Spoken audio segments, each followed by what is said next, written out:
Hello learners, আসসালামু আলাইকুম। আপনারা দেখছেন লিটল থিংস ষষ্ঠ শ্রেণীর ইংরেজি 2.4। আজকে আমরা সমাধান করব।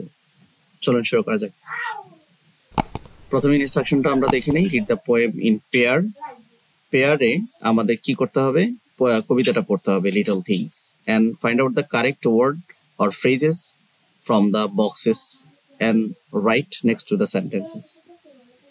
যেটা আমরা ইতিমধ্যে 2.3 তে দেখেছি। And you can choose more than one answer. এখানে বক্সে ওয়ার্ড দেওয়া আছে, এগুলো আমরা ফিল ইন দ্য ব্ল্যাঙ্কস করতে হবে। যেমন লিটল ড্রপস অফ ওয়াটার, এটা মানে হচ্ছে স্বল্প পানি। তারপরে মাইটি এজেস বলতে আমরা পরাক্রম বয়স বা অনেক এজেস। ওয়ার্ড অফ লাভ বলতে এখানে আমরা তারপরে ভালোবাসার শব্দগুচ্ছ। ডিডস অফ কাইন্ডনেস, দয়ার কাজ। তারপর গ্রেইনস অফ স্যান্ড, এটা বলতে আমরা বুঝি বালুকণা।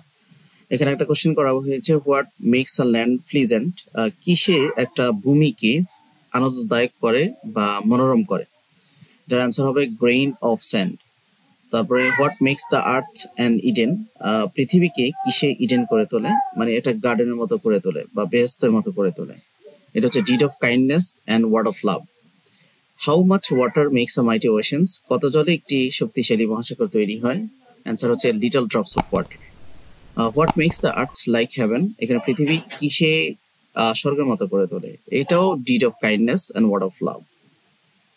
তো এই ছিল আজকের আয়োজন। পরবর্তী ভিডিও লিটল থিংস এর 2.5 দেখার আমন্ত্রণ জানিয়ে আজকের মতো এখানে শেষ করছি। আল্লাহ হাফেজ।